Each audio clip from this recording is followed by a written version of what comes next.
Shalom, salam sejahtera bagi Muhammad Inang dan keluarga. Sabda Tuhan di minggu hari ini tentang kemurahan Allah yang menyelamatkan. Kita berdoa. Damai sejahtera Allah yang melampaui segala akal, memelihara hati dan pikiranmu dalam Kristus Yesus Tuhan kita. Amin. Amang Inang dan keluarga yang dikasihi oleh Tuhan, dengarlah sabda Tuhan yang tertulis dalam Yunus 3 ayat 1-10. Datanglah firman Tuhan kepada Yunus dan untuk kedua kalinya demikian. Bangunlah, pergilah ke Niniwe, kota yang besar itu, dan sampaikanlah kepadanya seruan yang kufirmankan kepadamu. Bersiaplah Yunus, lalu pergi ke Niniwe sesuai dengan firman Allah. Niniwe adalah sebuah kota yang mengagumkan besarnya. 3 hari perjalanan luasnya. Mulailah Yunus masuk ke dalam kota itu, sehari perjalanan jauhnya. Lalu berseru, 40 hari lagi maka Niniwe akan ditunggang balikkan. Orang Niniwe percaya kepada Allah. Lalu mereka mengumumkan puasa, dan mereka, baik orang dewasa maupun anak-anak, mengenakan kain kabung. Setelah sampai kabar itu kepada raja kota Niniwe, turunlah ia dari singgasananya, ditanggalkannya jubahnya, diselubungkannya kain kabung, lalu duduklah ia di abu. Lalu atas perintah raja dan para pembesarnya, orang memaklumkan dan mengatakan di Niniwe demikian, manusia dan ternak, lembu sapi dan kambing domba tidak boleh makan apa-apa, tidak boleh makan rumput dan tidak boleh minum air. Haruslah semuanya, manusia dan ternak, berselubung kain kabung dan berseru dengan keras kepada Allah, serta haruslah masing-masing berbalik dari tingkah lakunya yang jahat dan dari kekerasan yang dilakukannya. Siapa tahu, mungkin Allah akan berbalik dan menyesal, serta berpaling dari murkanya yang bernyala-nyala itu, sehingga kita tidak binasa.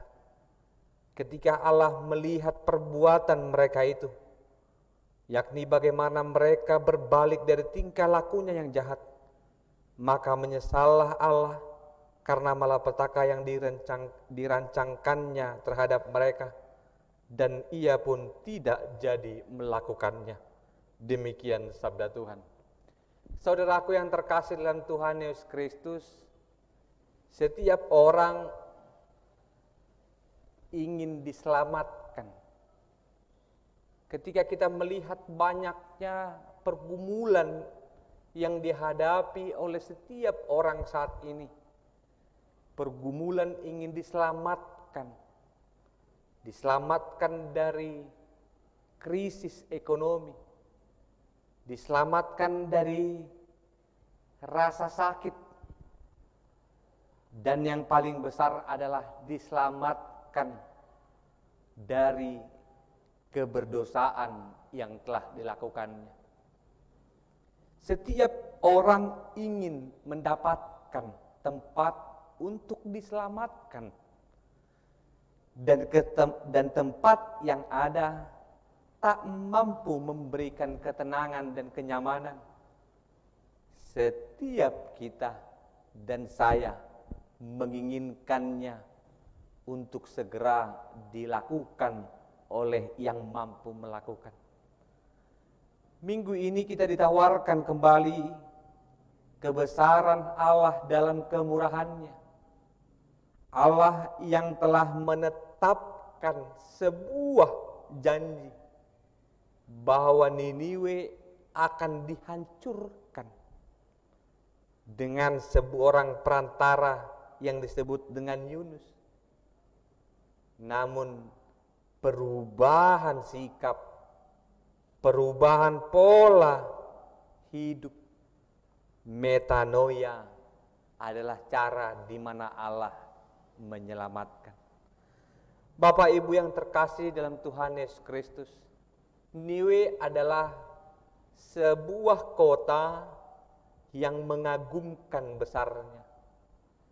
Kota yang terletak sangat strategis di zamannya. Dan kota yang menjadi tempat peristirahatan dari banyak negara-negara yang sedang berlayar. Dan Niniwe adalah tempat yang mengagumkan karena aturan yang bebas dalam negaranya. Kebebasan kita menuntut kita untuk mandiri. Kebebasan kita harus mampu melihat sebuah tanggung jawab di mana pertobatan adalah sebuah cara menyenangkan hati Tuhan. Ketika seseorang ingin diselamatkan, tidak ada cara lain selain mendekatkan diri, mengubah, meninggalkan, dan menetapkan hati bahwa perubahan adalah sesuatu yang diinginkan Tuhan. 40 hari adalah proses yang cukup lama, bukan? Setiap orang harus berproses dalam dirinya. Mengapa Tuhan menyuruh Yunus menyampaikan paling lama 40 hari murka Tuhan akan turun? Adalah proses di mana Tuhan memberi kesempatan.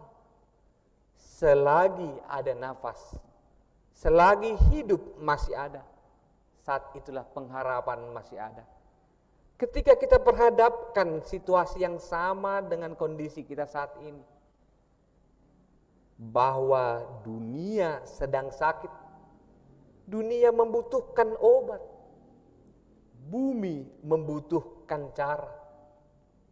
Proses pemulihan adalah di mana setiap orang harus bersabar dalam proses kesempatan itu.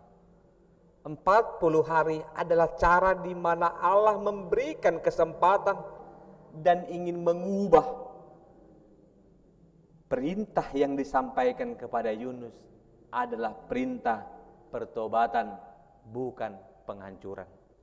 Saudaraku yang terkasih dalam Tuhan Yesus Kristus, proses untuk bertobat dimulai dari kesadaran. Kesadaran bahwa apa yang terjadi di kota Niniwe bukan hal yang kebetulan. Kesadaran mereka untuk melakukan kebebasan tanpa ada aturan yang membuat orang tidak mampu lagi membatasi dirinya. Firman Tuhan ingin mengajak kita begitu dekat dan menolongmu, menolong kita semua. Sadar menjadi sebuah cara bahwa Allah membenci segalanya. Segala yang tidak baik, yang merusak dirimu, merusak orang lain, adalah cara di mana kita harus sadar bahwa itu salah. Kesadaran mengajak kita juga untuk menyesal. Menyesal di mana Allah mengatakan untuk setiap kita memiliki cara mewujudkan penyesalan, bahwa penyesalan adalah sesuatu yang diinginkan oleh Tuhan itu sendiri. Saudaraku yang terkasih, perubahan total setelah sadar, menyesal, dan berubah adalah puncak dari pertobatan sesungguhnya. Allah ingin kita jujur terhadap diri kita bahwa kita berdosa saat ini. Allah ingin jujur kepada diri kita bahwa tidak banyak yang seberuntung orang yang dikasihinya. Namun keengganan meninggalkan dosa itu adalah sebuah cara yang umum, di mana kenyamanan adalah pilihan. Asal mamangulunin, asal maadong, asal boy dinikmatan portibion ngehebatinin.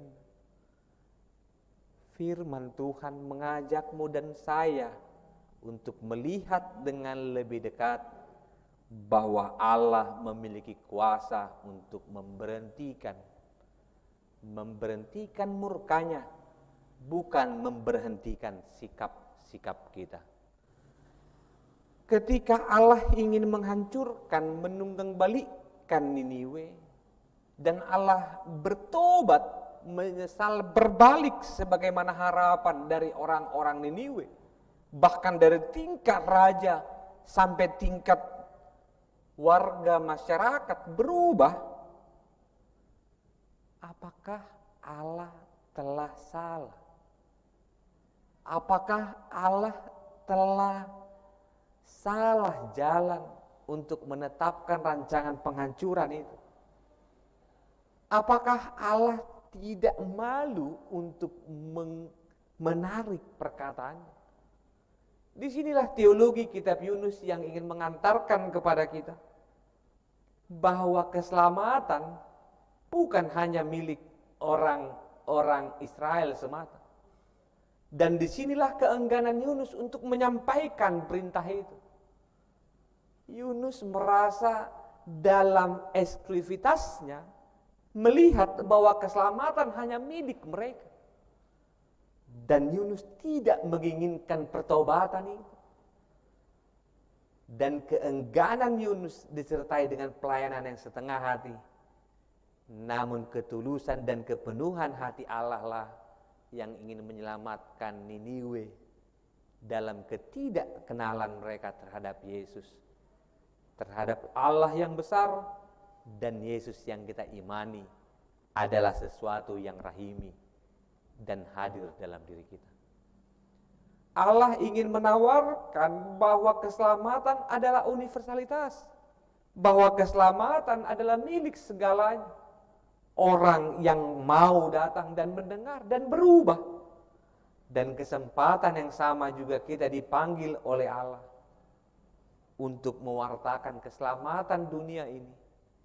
Bukan hanya untuk orang HKBP, bukan hanya untuk orang Batak semata, bukan hanya untuk jemaat HKBP Bumi Anggrek semata, namun keselamatan hanya bagi mereka yang menerima Allah, dan penerimaan itu diubah dengan cara meninggalkan perilaku yang tidak sehat dan menguntungkan dalam kehidupan yang Tuhan inginkan.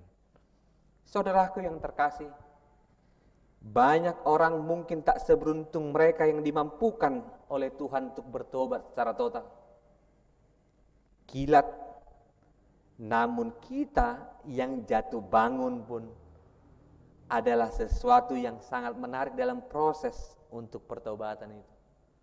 Pertobatan adalah suatu jalan di mana Allah mendekatkan diri, dan kedekatan dirilah mengantarkan kita untuk memahami Allah yang besar itu. Bukan hanya dalam konteks yang sederhana memberikan mukjizat semata, namun sebuah gerak pergi dan beritakanlah. Mari pergi dan beritakanlah, saksikanlah kepada orang lain bahwa keselamatan adalah kebutuhan utama setiap manusia. Keselamatan adalah cara di mana kita mendapatkan hidup baru, kedamaian baru. Niscaya apapun yang kita takutkan, apapun yang salah kita pahami, apapun yang tidak kita ketahui, Allah memberikan kehidupan. Allah memberikan berkatnya, dan tinggalkan cara yang sempit memahami Allah kita, bahwa Allah kita adalah Allah yang besar, dan beruntunglah memiliki Allah yang besar yang ingin menyelamatkan kita. Dan karena itulah Dia datang ke dunia ini, karena Ia begitu mencintai dunia yang diciptakannya. Terpujilah Kristus yang memberkati kita, dan datanglah kepadanya dan berproseslah untuk menjadi sembuh. Karena banyak orang bercerita kepada saya,